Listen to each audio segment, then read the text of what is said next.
오늘부터 한 몇 주 정도 동안에 우리가 좀 잘 아는 성경 속의 인물, 특별히 이제 아브라함의 신앙의 여정을 같이 좀 살펴보도록 하겠습니다. 성경 속에는 굉장히 다양한 인물들, 위대한 인물들이 많이 나옵니다. 그 중에 제가 이 아브라함을 선택한 것은 하나님께서 창세기 1장에서 이 우리가 사는 모든 세계와 이 우주의 역사를 이제 시작을 하셨습니다. 그리고 창세기 1장은 어떻게 보면 큰 관점에서 보면 우리가 사는 모든 세상의 시작에 관한 이야기입니다. 그 시작을 시작하게 하신 분은 시작보다 앞서 계셨던 하나님이시죠. 그러니까 하나님은 시간에 영향을 받지 않으시는 분이라는 겁니다. 왜? 하나님께서 시작하신 분이기 때문에 그렇습니다.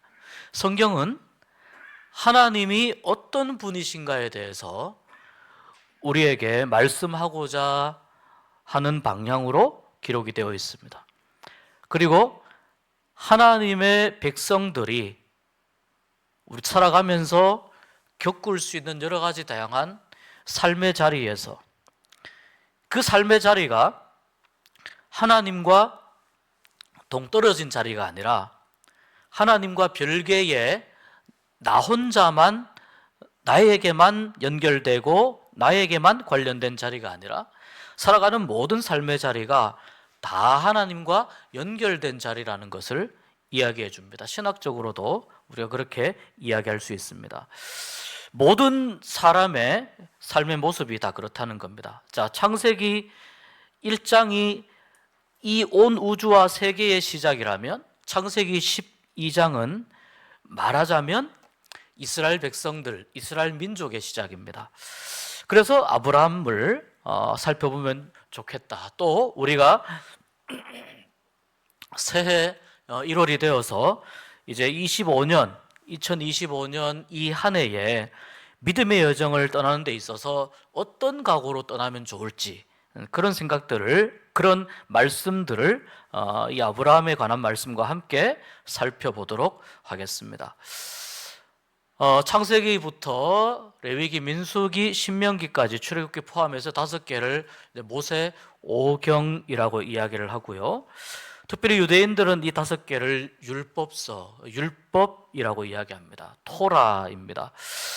이 5개의 성경이 창세기부터 민수기, 신명기까지 이 5권의 성경을 우리가 잘 이해를 하면 구약 성경을 이해하는 데 굉장히 도움이 됩니다. 또 당연히 신약 성경을 이해하는 데도 큰 도움이 됩니다. 왜냐하면 이 창세기부터 민수기, 신명기까지의 이 5권 안에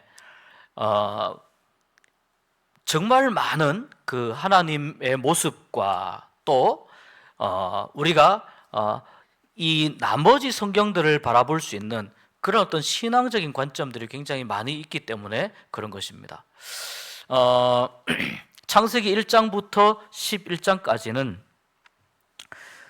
그렇게 부릅니다. 편의상 또 분류하는 그 내용대로 보면은 원역사라고 부릅니다. 창세기 1장부터 11장까지는 원역사입니다. 그러면 창세기 12장부터 어디까지 하느냐? 50장까지. 창세기 50장이 끝이니까 이것은 족장사라고 이야기합니다. 원역사는 제가 말씀드린 대로 세계와 우주 만물의 시작에서부터 출발을 하고 거기에서 비롯된 한 줄기의 어떤 사람의 인생의 삶을 통해서 하나님께서 그 사람, 그 가족을 통한 민족, 하나님께서 이들을 어떻게 인도하시는지 그것을 창세기 12장에서부터 시작하는데, 그러다 보니 이제 이스라엘 백성들의 가장 조상격인 인물들이 나와야 되는데 그 첫 번째 인물이 아브라함입니다. 아브라함은 창세기 12장부터 25장까지 아브라함에 관한 말씀이 기록이 되고요. 아브라함 지나서 이삭에 관한 말씀이 기록이 됩니다. 이삭은 좀 비교적 내용이 짧습니다. 그 다음 이삭 다음에 야곱입니다. 이삭 다음에 야곱. 자, 여기에서 이삭 다음에 에서로 내려가지 않는 것은 하나님께서 야곱을 선택하셨기 때문에 그런 것이죠. 그래서 에서로 내려가지 않고 장자로 내려가지 않고 야곱으로 내려가게 됩니다. 그리고 사실 어떻게 보면 야곱은 좀 우겨서 에서하고 장자권을 바꾼 적이 있습니다. 뭐 팥죽 한 그릇이라고 하는 아주 저렴한 값에 장자권을 샀는데 에서는 그런 의미를 못 가졌을지 모르겠지만 하나님께서는 이렇게 생각하셨을 가능성이 있습니다. 에서가 장자권을 너무 쉽게 생각하는구나. 마치 가만두면 닭이 매일마다 달걀을 낳아주듯이 그렇게 내가 가만히 있어도 이 장자권은 내 손에 머물러 있다고 생각을 하는구나. 에서에 관해서 하나님께서 그렇게 생각하실 수가 있습니다. 그래서 성경은 에서로 가지 않고 야곱으로 갑니다. 그리고 야곱 다음에 잘 보십시오. 야곱 다음에 야곱의 12아들 중에 누구에게로 갑니까? 요셉으로 가죠. 이 요셉이 이제 이 이집트에서 총리가 되는 이야기, 그리고 그 총리로서 어떻게 자기 자신에게 그렇게 홀대하고 잘못됐던 형제들과 그 가족들을 어떻게 맞아들였는지에 관한 이야기가 창세기 50장까지의 이야기입니다. 이들을 족장이라고 부른다면 아브라함과 이삭은 이해가 됩니다. 야곱은 제가 말씀드린 대로 그렇게 되고, 요셉은 지금 야곱의 몇 번째 아들이냐면은 11번째 아들이죠. 12번째 아들이 요셉의 동생 베냐민이고, 그 하나님의 역사가 야곱의 첫째 아들인 르우벤에게로 가지 않고 요셉에게로 갑니다. 요셉의 엄마가 누구냐면 라헬이에요. 그리고 르우벤의 엄마가 누구냐면 레아입니다. 야곱은 누구를 더 사랑했죠? 라헬을 더 사랑했죠. 이렇게 보는 관점이 좀 의미가 있을지도 모르겠습니다. 아무튼 우리가 성경 읽으면서 많은 질문들을 하지만 그러나 때에 따라서는 그 모든 질문들에 대한 내가 이해할 수 있는 차원에서의 답을 얻지 못한다 하더라도 우리는 이렇게 질문을 던짐으로 인해서 사실은 거기에서 오는 또 다른 신앙적인 유익을 누릴 수가 있습니다. 그래서 신앙은 계속 질문하는 것입니다.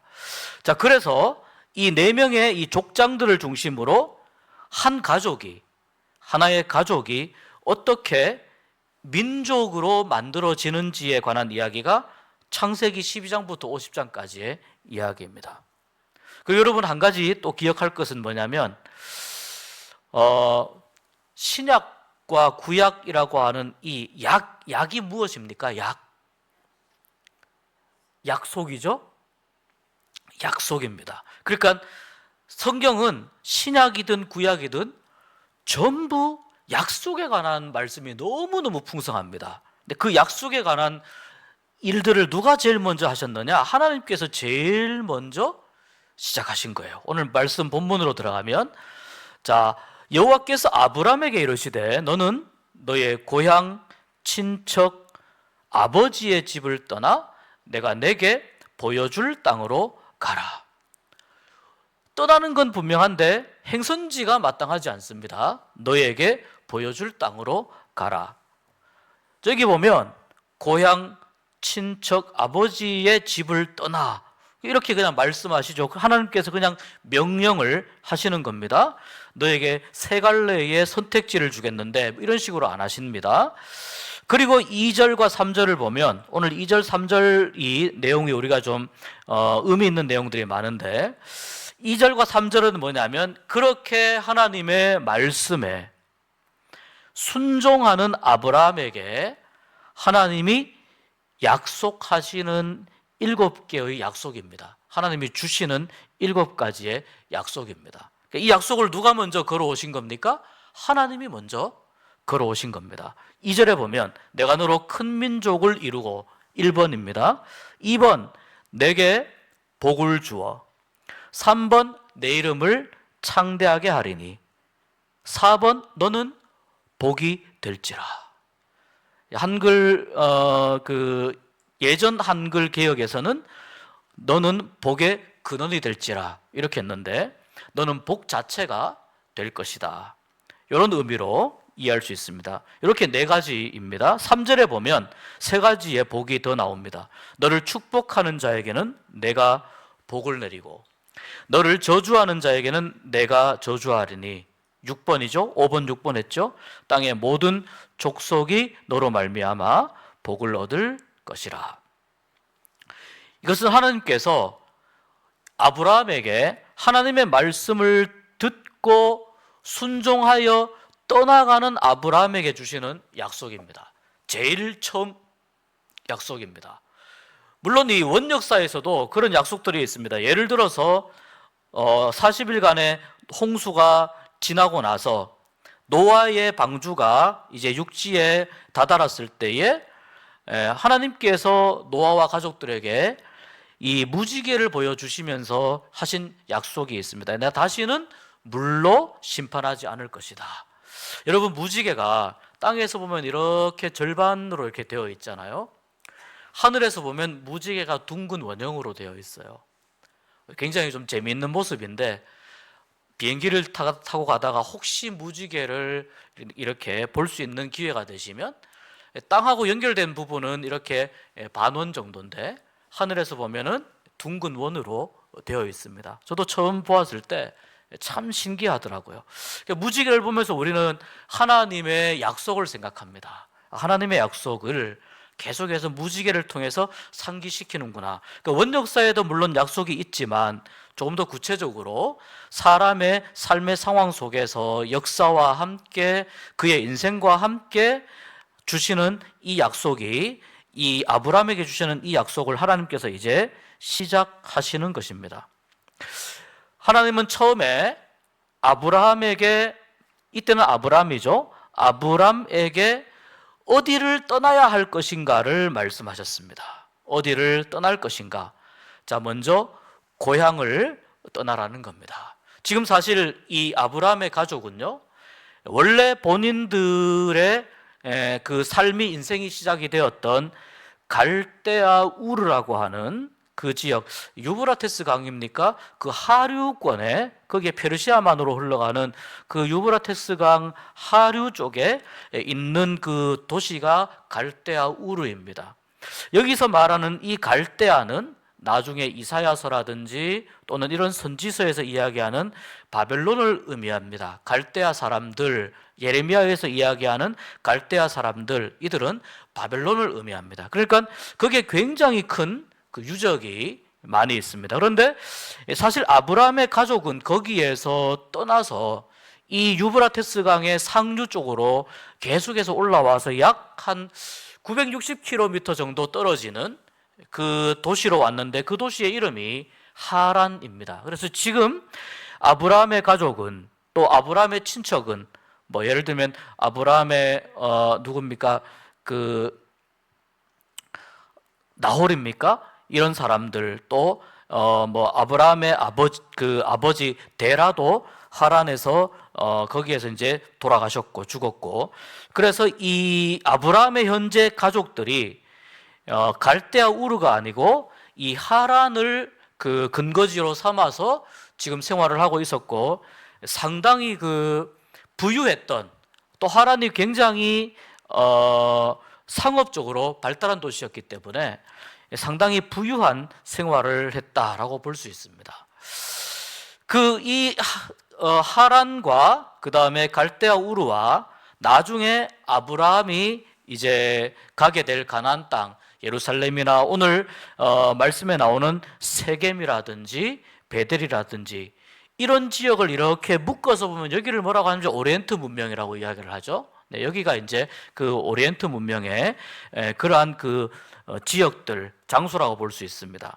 그 하란을 떠나라는 거예요. 먼저 어디를 떠나야 되냐면 내가 직접 밟고 살아가는 땅을 떠나야 된다는 겁니다.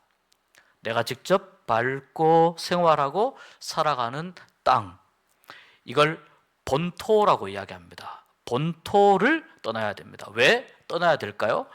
그래야 하나님의 약속이 내 안에서, 내 삶에서 이루어지는지를 확인할 수 있기 때문입니다. 여러분, 그리스도인들은 사실은 이 땅에서 생활하는 70세, 80세, 90세, 100세, 오늘날 120세 인생이라고 말하지만 그리스도인들이 이 땅에서 삶을 바라보는 관점은 어떤 관점입니까? 나그네의 관점이죠. 네, 우리는 여기에 지금 나그네로 왔고 우리의 본향은 어디 있습니까? 하나님 나라에 있죠. 우리의 본향은 하나님 나라에 있습니다. 이 땅을 나그네로 살아가는데, 다시 말하자면 이 세상 가운데에서 우리가 어느 지역에서 독신해서 평생을 사셨건 아니면 저처럼 어릴 때부터 이사를 많이 다녔건 간에, 또 여기 계시는 우리 성도님들 중에도 이사 경험이 많은 분들이 있으실 겁니다. 이사를 많이 해보았건 여기에서 평생을 사셨건 이 땅에서의 삶은 나그네의 삶입니다.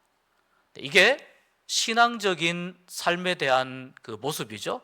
그러니까 나그네에 대한 삶을, 나그네로서 우리가 살아간다고 할 때에는 우리가 떠나는 것에 대해서 익숙할 필요가 있어요. 떠나는 것에 대해서 익숙할 필요가 있고 또 훈련이 좀 될 필요가 있습니다.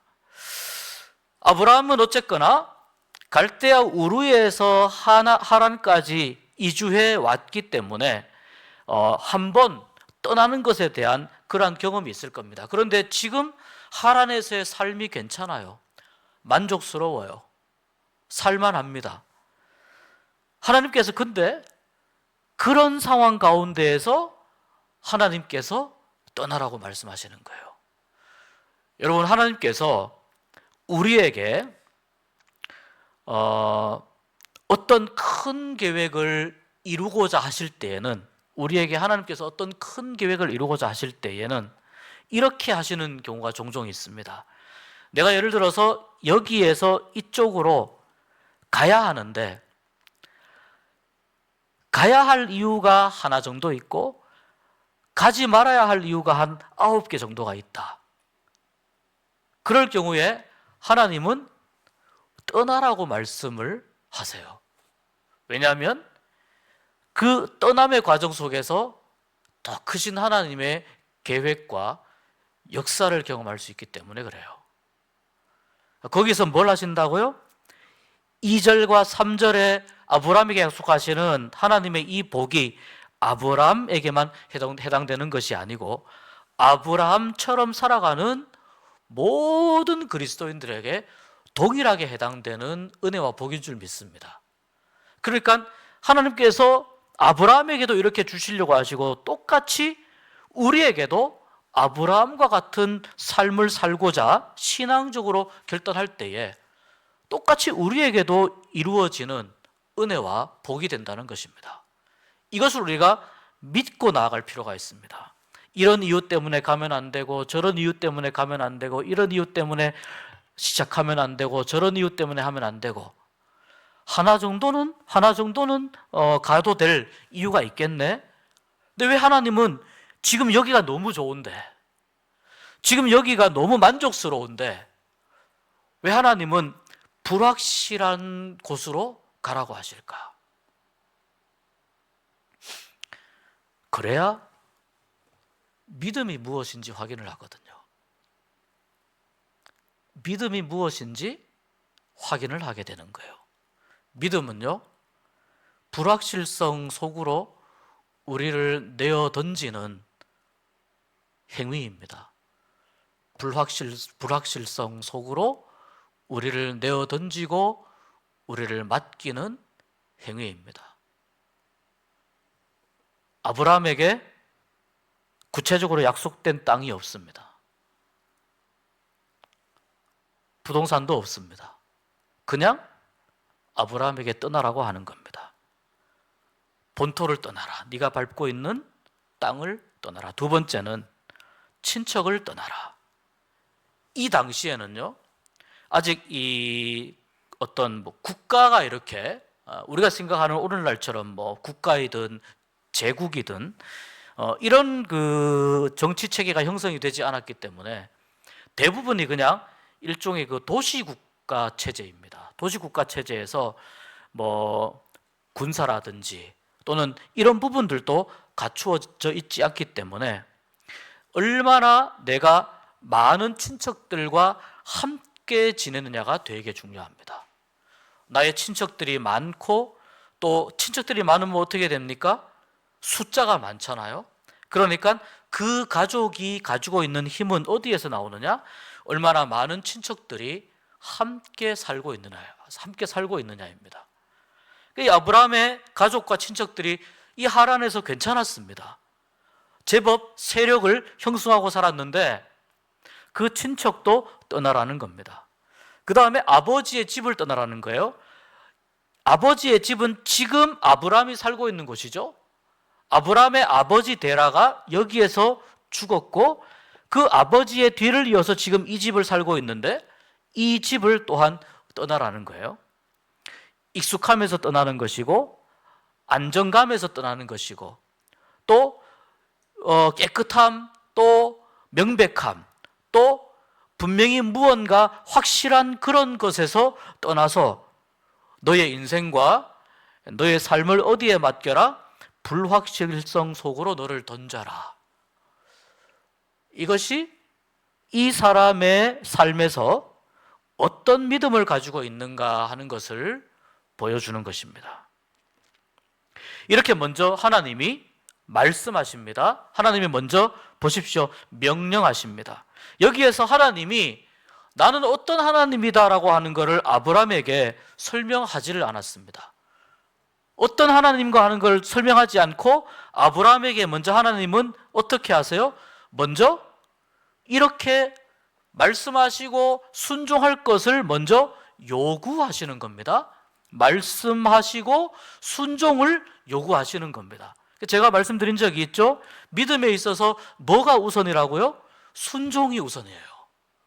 여러분, 순종이 우선입니다. 믿음에 있어서 내가 무엇을 누리고 무엇을 받고 하는 것이 우선이 아니고 믿음에 있어서 순종이 우선입니다. 교회 일도 마찬가지예요. 교회 일도 순종이 우선입니다. 순종하게 될 때에 그 다음에 순종하지 않으면 아마 12장 1절에서 딱 끝났을 건데 순종을 하니까 2절, 3절 계속 이렇게 말씀이 이어지잖아요. 너로 큰 민족을 이루고 자, 아브라함이 의지할 것은 12장 1절에 나오는 친척 정도만 의지하는 것인데 하나님은 친척만 의지할 것이 아니고 민족이라고 하는 개념을 지금 이야기하시는 거예요. 민족이라고 하는 개념을 이야기하시는 거예요. 두 번째는 너에게 복을 주어, 여기에서 이야기하는 복 중에 가장 큰 복은 뭐냐면 이 아브라함으로부터 이어져 내려오는 인류 역사의 족보가 계보가 결국 어디로 이어지게 됩니까? 예수님에게로 이어집니다. 그러니까 구원 역사를 이룰 예수 그리스도의 조상이라고 하는 이 놀라운 명예와 이 놀라운 은혜에 복을 줄 것이며 세 번째는 내 이름을 창대하게 하리니 그래서 아브람을 아브라함으로 바꾸었을 가능성이 높아요. 내 이름을 창대하게 하리니 너는 복이 될지라. 너 스스로가 복이 된다는 말입니다. 아브라함 스스로가. 그 아브라함 스스로가 복이 되면 아브라함이 만나는 모든 사람들은 다 어떤 사람들이 될까요? 복을 만나는 사람들이 되는 거죠. 또 이 말씀을 통해서 우리가 3절에 너를 축복하는 자에게는 내가 복을 내리고 너를 저주하는 자에게는 내가 저주하리니 땅의 모든 보십시오 족속이라고 했어요. 2절에는 민족의 개념이 있고 이 민족은 보통 최소한 이 이스라엘이 이집트에서 출애굽할 때 정도의 숫자는 되어야 되지 않겠습니까? 그래야 민족이라는 말을 좀 할 수가 있을 거 아닙니까? 최소한 몇십만 명에서 그 이상 되는 숫자, 굉장히 큰 숫자입니다. 그리고 땅의 모든 족속은 조금 작은 개념일 수 있죠. 이 족속이 너로 말미암아 복을 얻을 것이라. 그러니까 아브라함은 자기 혼자의 복을 위해서 하나님의 부름을 받은 사람이 아닙니다. 아브라함이 하나님의 사람이 되고 아브라함이 하나님이 인정하는 믿음을 가진 사람이 되어서 하나님께서 아브라함과 함께 하시는 것을 그의 주위에 있는 사람들이 보게 되었을 때 그 사람들에게 누구를 보여주기 위해서 아브라함을 부르셨냐면 하나님을 보여주기 위해서 아브라함을 부르신 거예요. 하나님을 보여주기 위해서, 하나님이 어떤 분인가를 가르쳐 주기 위해서. 어떤 신은 말만 계속 하는데 실천이 없어요. 어떤 신은. 자, 우리가 예를 들어 그런 신이 있다고 할 때 그 신에 대한 믿음을 가질 수가 있겠습니까? 예를 들어서 이 엘리야가 싸웠던 바알과 아세라 상 같은 경우는 이 바알과 아세라를 섬기는 수백 명의 사람들이 아침부터 저녁까지 한낮을 동안 계속 소리를 치면서 구슬하는 것처럼 두들기고 옷도 막 찢어버리고 이러면서 계속 그러면서 이 바알과 아세라를 불렀는데 어떠한 바알과 아세라로부터의 반응도 없었어요. 신이라고 할 수 있습니까? 할 수 없는 것이죠. 근데 하나님은 어떤 분이시냐면 반응하시고 응답하시는 신이라는 겁니다. 그리고 하신 말씀을 이루시는, 하신 말씀을 직접 이루실 수 있는 능력이 되는 신이라는 겁니다. 하나님은 하신 말씀에 책임을 지는 신이라는 겁니다. 앞으로 아브라함의 여정을 우리가 25장까지 볼 텐데 정말 아브라함에게서 큰 민족이 나오고 또 아브라함에게 복을 주고 또 이름을 창대하게 하고 또 아브라함 스스로가 복이 되고 아브라함을 축복하는 자에게 복을 주고 아브라함을 저주하는 자에게는 저주하고 또 땅의 모든 족속이 다른 민족과 다른 사람들이 아브라함으로부터 복을 받았는지 받지 않았는지 확인해 보면 알겠습니다만 이 7가지 하나님이 허락하신 이 복을 아브라함이 다 누리게 된다는 것을 우리가 알 수 있습니다. 자, 이렇게 말씀을 들었습니다. 이 복은 순종하는 자에게 하나님이 주시는 은혜입니다. 제가 하나님이 주시는 거 먼저 받아보고 순종하겠습니다. 그건 믿음이 아니에요. 그건 잘못된 믿음입니다. 믿음은 뭐냐? 하나님의 말씀에 먼저 순종하는 겁니다. 순종하고 하나님이 주시는 은혜와 복을 그 결과로서 누리는 겁니다. 복이나 여기에 관심이 있으면 순종에 관심이 없어지는데 이것을 잘 기억하시길 바랍니다. 자, 그리고 4절부터 9절까지는 아브라함이 움직입니다. 이에 아브라함이 여호와의 말씀을 따라갔고 롯도 그와 함께 갔으며 이때 아브라함이 하란을 떠날 때 75세였더라.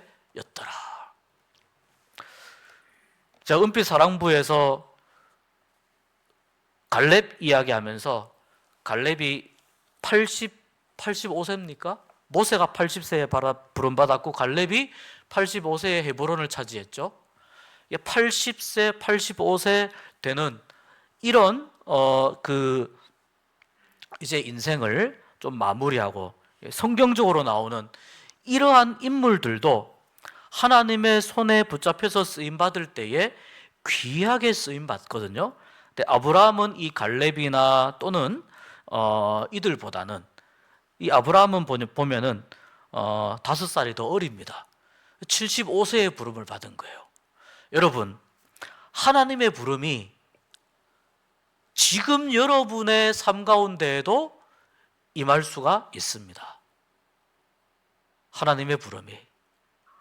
나는 뭐 때문에 안 되고 건강도 안 좋고 무엇도 안 좋고 하나님은 그렇게 안 보신다는 겁니다. 내가 너와 함께하면 하나님은 어떤 일이든 이루어 주시는 분인 줄 믿습니다. 그렇기 때문에 여러분, 하나님의 부름은 하나님의 관점에서는 나이 고하를 막론하고 하나님은 부르시는 분입니다. 나이 고하를 막론하고, 이게 하나님께서 생각하고 계시는 기준입니다. 그러니까 우리가 이러한 기준을 떨쳐버려야 됩니다. 아브라함이 75세부터 부름을 받아서 아브라함의 하나님과 동행한 인생이 시작이 되는데, 여기에 조카인 롯이 함께 참여를 하죠. 아브라함과 롯을 비교해 보면 아브라함은 끝까지 하나님과 동행하는데요, 롯은 하나님과 동행하다가 약간 좀 삐긋삐긋거리는 부분들이 좀 나옵니다. 롯이 믿음이 없었던 사람은 아니에요. 믿음이 약하지 않았어요. 그런데 하나님과 동행하다가 좀 삐긋삐긋거리고, 이 부분에 있어서 좀 롯이 잘못된 그런 믿음과 생각을 가지고 있구나, 이런 것들을 우리가 성경을 통해 확인할 만큼 그러한 모습을 보인다는 거예요. 여기에서는 하나님이 보세요, 아브라함에게 말씀하셨는데 롯이 아브라함을 따라서 함께 갔다고 하는 이 부분에 대해서는 저는 롯의 믿음이 굉장히 좋았다, 아브라함과 같이 출발할 때는 굉장히 좋았다, 그러나 그의 인생에서 삐긋삐긋하는 부분들이 있었다.